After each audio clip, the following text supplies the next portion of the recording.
அவன் இதை மாற்றம் செய்ய போகிறோம். இளைஞர்களுக்கு செய்ய போகிறோம். இளைஞர்களுக்கு இருக்கும், வயதானவர்களுக்கு இருக்கும். சரிங்க. இப்ப 100 நாள் ஆட்சி குறித்து உங்களுடைய கருத்து?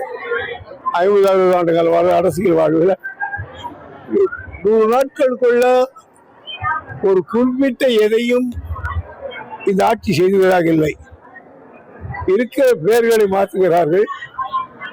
நாங்கள் செய்த திட்டங்களை தான் சொல்லிக் கொண்டிருக்கிறார்கள்.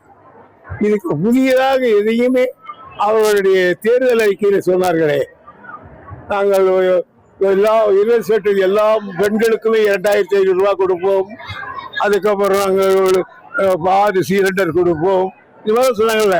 அதை ஏதாவது ஒன்று வந்துருக்கணும் 100 நாளில். 100 நாளே வரலன்னா எப்போ இருக்கும் தெரியல.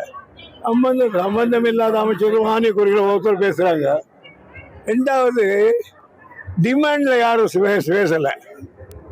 அவங்க என்ன எழுதி எடுத்தாராங்களோ அதுதான் படிக்கிறாங்களே தவிர, முதல்ல எப்படிங்கிற டிபார்ட்ல 10 எம்எல்ஏக்கள் பேசுவாங்க, 10 குறை சொல்லுவாங்க.